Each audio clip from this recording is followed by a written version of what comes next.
창세기는 시작의 책이자 신명기까지 이어지는 5권의 책을 시작하는 책이죠.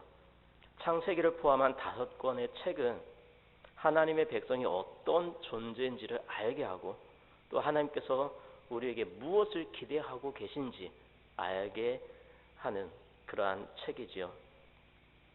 창세기는 우리가 어디에서부터 왔고 또 어떤 모습을 갖추었는지를 말해주고 있습니다. 즉 창세기는 우리가 나아가야 할 방향을, 인생의 방향을 알려주는 책이라고 할 수 있습니다. 창조는 과거의 사실이지만 현재의 일이기도 하고 미래의 사실이기도 합니다. 그런데 우리들은 자꾸 이 창세기를 과거의 사실을 알려주는 역사책이나 과학 지식을 알려주는 책으로 생각을 하려고 합니다. 창세기는 과거의 일뿐만이 아니라 현재의 일이며 미래의 일까지 모두 말씀하는 책이라는 것이죠. 창세기의 처음은 하나님의 창조를 이야기합니다. 우리는 창세기뿐만 아니라 성경 전체를 관통하는 거대한 흐름에서 창조를 이해해야 하는 것이죠.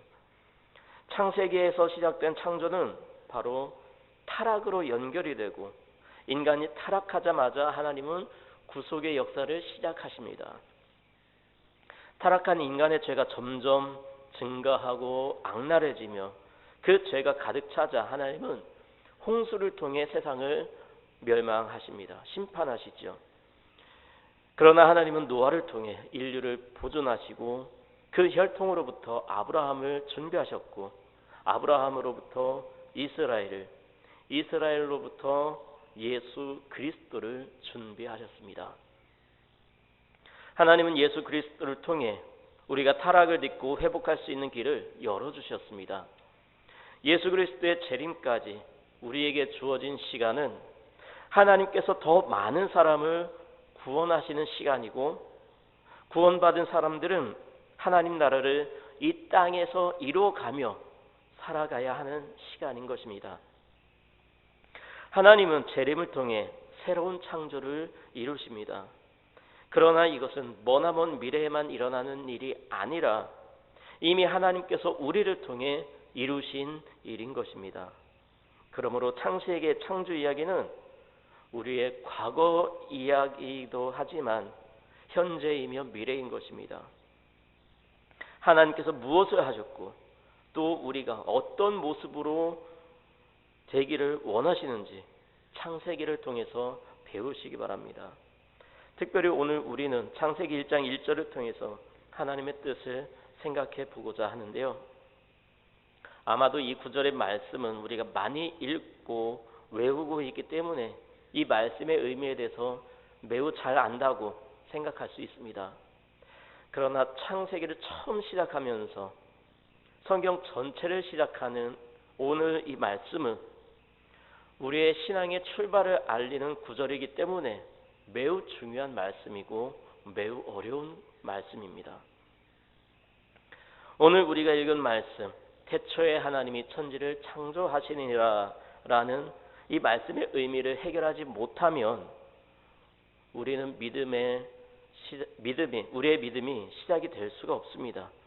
이 말씀은 단순히 우리에게 어떤 지식만을 전달하는 그러한 구절이 아닌 것이지요. 이 말씀에 아멘하며 믿음으로 고백할 수 없다면 우리는 믿음의 길로 단 한 발자국도 나아갈 수가 없습니다. 그러므로 오늘 말씀을 통해 베푸시는 하나님의 뜻을 바로 살펴서 올바른 믿음의 길로 나아가는 저와 여러분의 삶이 되시기 바랍니다. 먼저 이 구절의 구조를 살펴보겠습니다. 이 구절을 보면 육하 원칙에 의해 기록되어 있다는 사실을 알 수가 있습니다. 육하 원칙이 뭐죠? 언제, 어디서, 누가, 무엇을, 어떻게, 왜, 이것을 육하 원칙이라고 하죠. 오늘 말씀을 육하 원칙으로 오늘 말씀을 보자면 먼저 언제가 나오죠. 언제죠? 태초에라고 기록이 되어 있습니다. 이 말씀은 성경의 히브리어로 살펴보면 처음에라는 뜻을 가지고 있죠. 또 어디서 어디서이죠? 사실 여기에서는 어디서라는 말은 크게 의미가 없습니다. 장소의 개념은 크게 의미가 없죠. 왜냐하면 아무것도 없는 상태에서 무에서 유를 만들어내는 그 과정이었기 때문에, 세상을 처음 만드신 그 사건이기 때문에 장소적인 개념은 별로 의미가 없습니다. 누가 만드셨지요? 바로 하나님이십니다. 그리고 무엇을 만드셨죠? 하늘과 땅, 온 세상 만물을 다 만드신 것이죠. 자, 그렇다면 어떻게 창조하시니라, 만드신 거죠. 그리고 왜 만드셨는지는 오늘 구절에는 나타나지 않지만 창조 사역의 마지막 부분에 보면 하나님께서 마지막으로 만드신 것이 무엇이죠? 바로 우리 사람입니다. 창조 사역의 마지막은 인간이죠. 즉 이 세상을 만드신 것은 하나님께서 우리 인간이 살아갈 수 있는 그 환경을 조성하신 것입니다. 이렇게 육화 원칙으로 본 오늘 말씀은 결과적으로 하나님께서 인간을 위해 이 세상을 만드셨다는 것을 이야기하고 있습니다. 즉 하나님과 인간의 밀접한 관계를 이야기하고 있는 것이지요. 이제 더 구체적으로 단어 하나하나의 의미를 생각하면서 말씀을 살펴보겠습니다.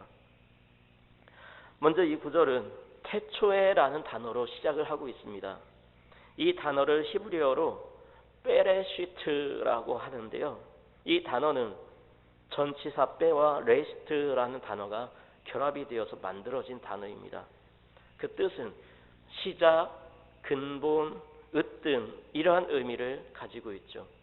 즉 시간이 지금 막 흐르기 시작한 바로 그때 그 시작점을 의미하는 단어입니다. 흔히 태초라고 말을 하면 우리 사람들은 그 이전에 무엇이 있었느냐 혹은 없었느냐를 따집니다. 그러나 태초라는 말은 사실상 시간을 가늠하는 기준이 되지 않습니다. 이 단어는 그냥 여기서부터 시작이라는 말이죠. 그냥 여기서부터 이야기가 시작이 되었다, 이런 의미입니다. 이 한마디로 이 단어는 성경을 기계적이거나 혹은 뭔가를 알기 위한 무미건조한 책으로 읽는 것을 거부하는 것이죠. 다시 말해서 하나님께서 태초에 천지를 창조하셨다라고 하는 말을 통해서 우리는 거기서 우리가 시작이 되었고 하나님께서 계시기 때문에 우리의 존재의 의미가 시작이 되었다라는 것을 깨닫게 됩니다. 베레시트는 천지 창조 사건이 일어났던 때는 시간 자체도 이제 막 흐르기 시작한 시간의 기원, 곧 시간의 원점이었음을 보여주는 단어입니다. 또한 이 말씀은 시간이 혼자서 영원히 흘러가는 것이 아니라 태초에라는 이 명료한 표현이 드러내듯이 이 시간 역시 한 분 창조자에 의해서 무로부터 유로의 시작이 분명히 있다라는 것도 보여주는 것이죠. 우리는 이 단어를 통해서 하나님은 세상 만물로부터 독립하여 계시는, 그리고 세상 만물을 뛰어넘어 계시는 유일한 절대 지존자요 초월자이시라는 사실을 깨닫게 됩니다. 반면 우리 인간들과 세상 만물은 공간 안에서 그리고 시간 안에서만 존재하지요. 그러나 하나님은 공간뿐만 아니라 시간도 초월해 계십니다. 여러분, 아동부를 맡다 보면 아이들이 가끔 이런 질문을 합니다. 하나님은 몇 살이세요? 여러분, 하나님은 몇 살이실까요? 지금 말씀드린 내용들을 살펴보면 하나님의 나이는 의미가 없습니다. 즉 인간을 포함한 우주 만물은 시간과 공간에 얽매인 어떠한 차원의 존재를 하지만 이 세상 모든 것들을 다 만드시고 시간과 공간을 만드신 하나님은 시간과 공간의 차원에 머물러 계시지 않고 그 너머에 계신 시간과 공간을 완전히 초월해 계신 하나님이시기 때문에 하나님의 나이는 아무런 의미가 없는 것이죠.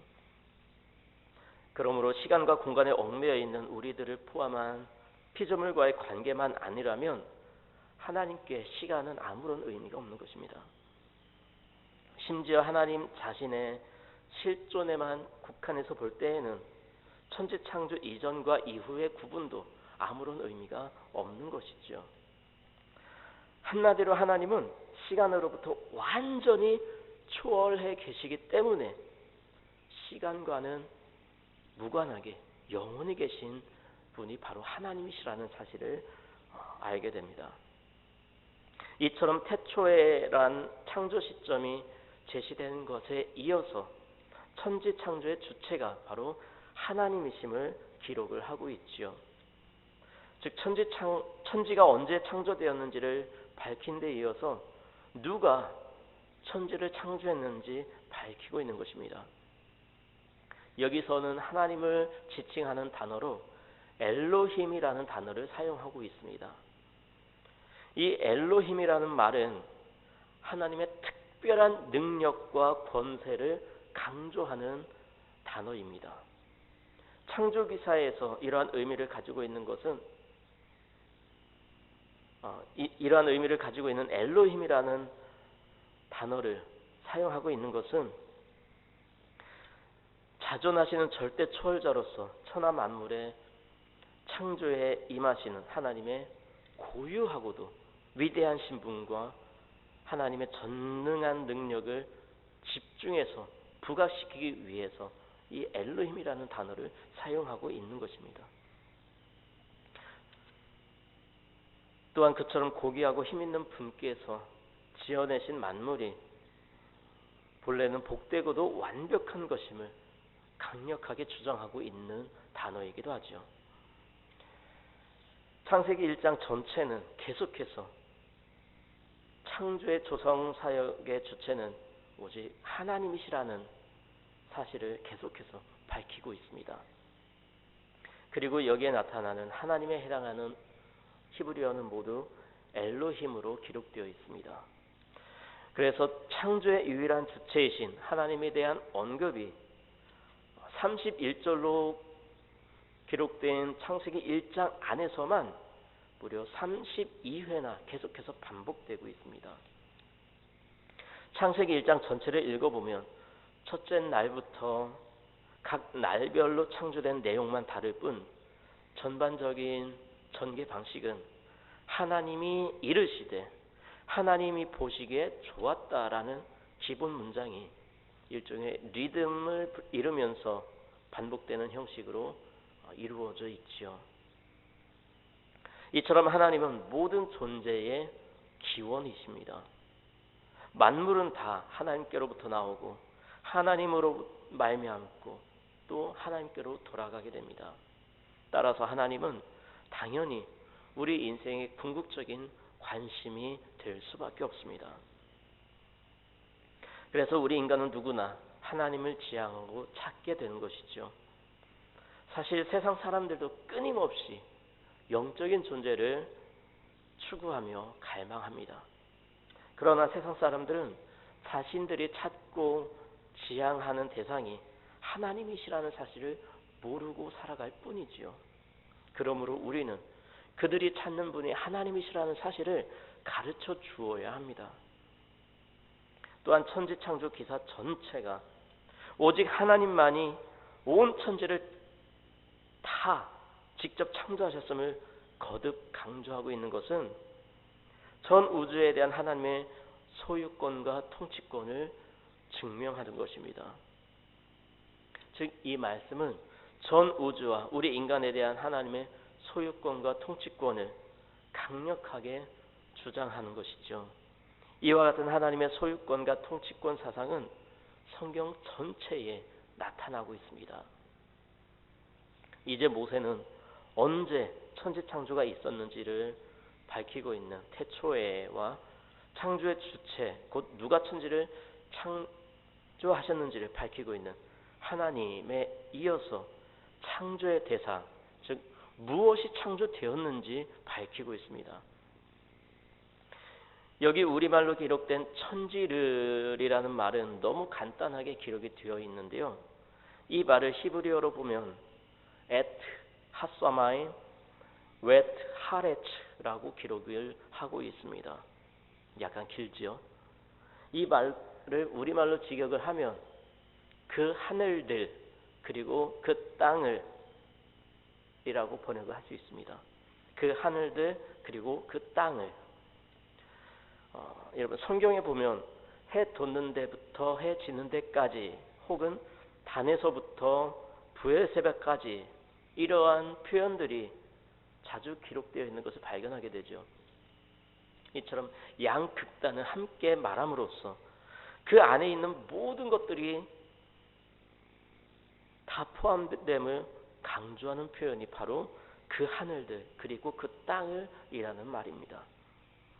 마찬가지로 여기에 그 하늘들 그 땅을 이라는 이 원어의 표현은 하늘과 땅뿐만 아니라 그 하늘과 땅 사이의 공간 자체는 물론 그 안에 있는 모든 물질들 곧 하늘에서부터 땅 끝까지의 모든 것이 다 하나님의 창조 대상이었음을 강조하고 있는 것이죠. 그렇습니다. 온 하늘과 온 땅 모든 천지가 다 하나님께서 만드신 것입니다. 그래서 우리는 하늘의 거대한 천체들의 움직임에서는 물론 이 땅의 가냘픈 그 새싹 하나에서도 이것을 만드신 분의 존재와 성품을 느끼고 또 그 신비로움의 경외감을 가질 수밖에 없는 것이죠. 또한 하나님께서 온 세상을 만드셨다는 사실은 결국 하나님의 대리 통치자인 우리 인간의 무대도 온 하늘과 온 땅으로서 그 범위가 매우 광대하다는 사실을 알 수 있는 것이지요. 동시에 천하 만물의 궁극적인 주인은 오직 모든 것을 다 창조하신 창조주 하나님이시라는 사실을 깨닫게 됩니다. 그리고 자연의 혜택을 누리고 이용함에 있어서 창조자요 주인이신 하나님을 기억하면서 책임감을 가져야 할 뿐만 아니라 늘 겸손하고 감사해야 된다는 사실을 오늘 말씀을 통해서 깨닫게 되는 것이죠. 마지막으로 창조하시니라에 해당하는 히브리어 원어는 빠라라고 하는데요. 이 단어에는 여러 가지 의미가 있습니다. 자르다, 새기다, 낳다, 출생하다, 먹다, 양육하다, 살이 오르다 등 여러 가지 의미가 있는데 특별히 이 단어가 만들다, 지어내다 라는 뜻으로 쓰일 때는 하나님과만 연관이 되어서 쓰여져 있습니다. 그래서 이전과는 완전히 단절된 상태에서 전혀 새로운 것을 만드시고 또 있게 하시는 하나님만이 절대 주권적 행위를 나타내는 단어가 바로 이 빠라라는 단어입니다. 성경에는 만들다, 지어내다라는 뜻을 가진 단어가 이 빠라 외에도 아사, 야차르, 빠나라는 단어가 또 있는데요. 그런데 이 단어들은 빠라와는 구분이 됩니다.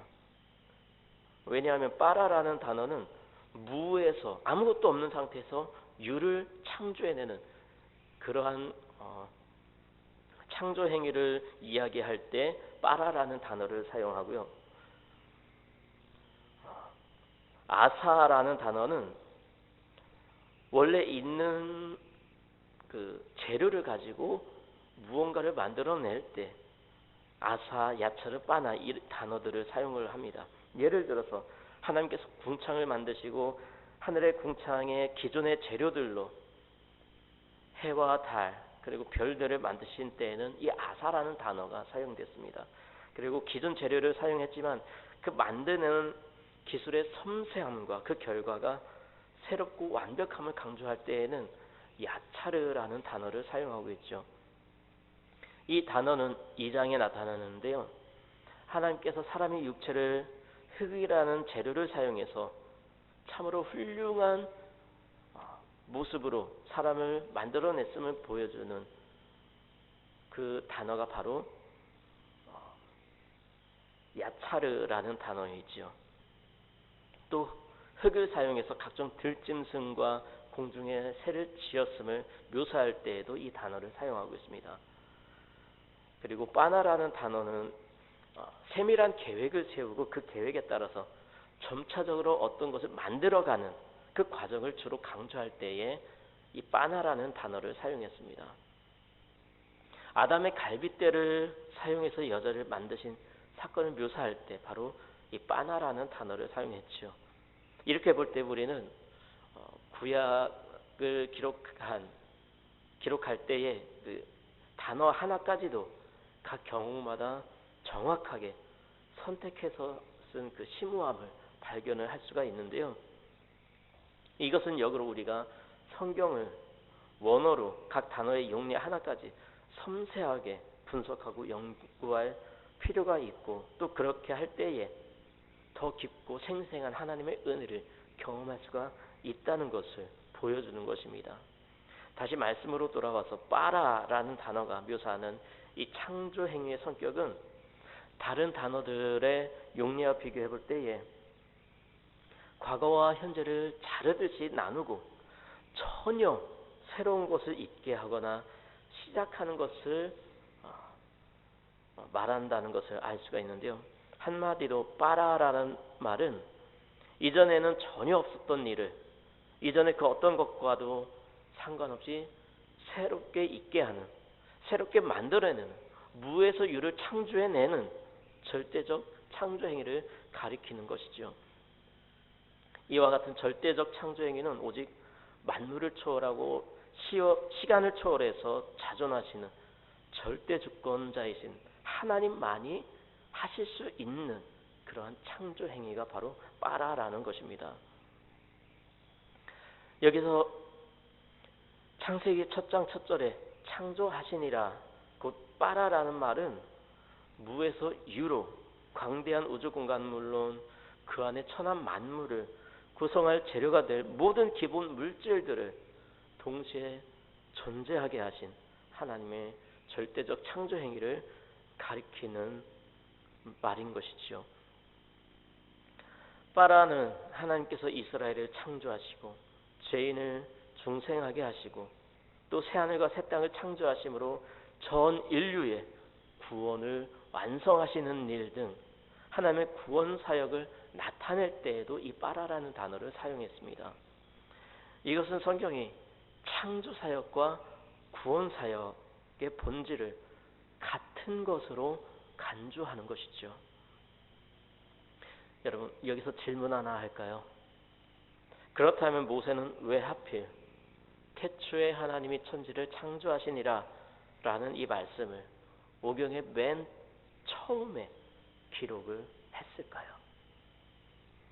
앞에서도 이미 말씀드렸지만 이 말씀의 의미를 알지 못하고 그 개념을 제대로 잡지 못하면 우리의 믿음이, 우리의 신앙이 열려지지 않기 때문에 이 말씀을 기록을 한 것입니다. 이 말씀이 지식적으로도 그리고 영적으로도 우리에게 받아들여져야만 야훼 하나님에 대한 신앙이 시작이 되기 때문입니다. 또한 모세가 오경을 기록한 것은 이스라엘 백성들이 출애굽한 이후의 일이지요. 당시 출애굽을 한 이스라엘 백성들은 하나님에 대한 온전한 믿음을 가지지 못했습니다. 어떻게 알 수 있냐고요? 이스라엘 백성들이 광야에서 물을 먹지 못했을 때, 고기를 먹지 못했을 때 참으로 많은 상황 속에서 하나님을 향해 불평, 불만을 터뜨리는 모습을 성경을 통해 보게 됩니다.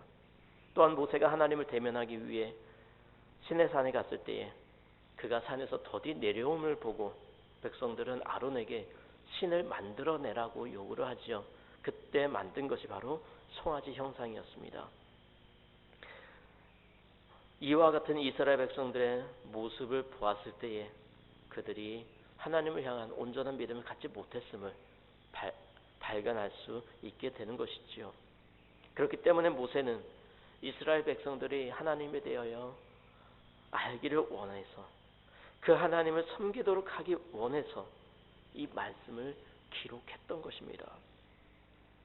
여러분, 태초에 하나님께서 천지를 창조하셨다라는 오늘 본문의 이 선포는 우주와 인생의 기원에 대한 명쾌한 답을 주고 있습니다.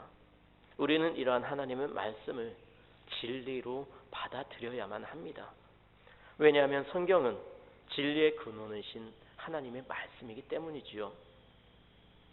또한 하나님의 천지창조를 믿을 때에만 우리가 바른 신앙관과 인생관 그리고 역사관을 가지고 세상을 바르게 살아갈 수 있기 때문입니다. 바른 믿음의 삶을 살아갈 수 있기 때문입니다. 비록 짧은 한 구절에 불과하지만 태초에 하나님께서 천지를 창조하셨다는 이 선포야말로 인생이 어디로부터 와서 어디로 가는가, 또한 어떻게 살아야만 하는가에 대해서 인생의 영원한 질문에 대한 명백한 답이기 때문입니다. 그러므로 오늘 말씀을 지식으로만 받는 것이 아니라 믿음으로 받아들이고 바른 신앙의 삶을 살아감으로 하나님을 기쁘시게 하는 저와 여러분의 삶이 되시기 바랍니다.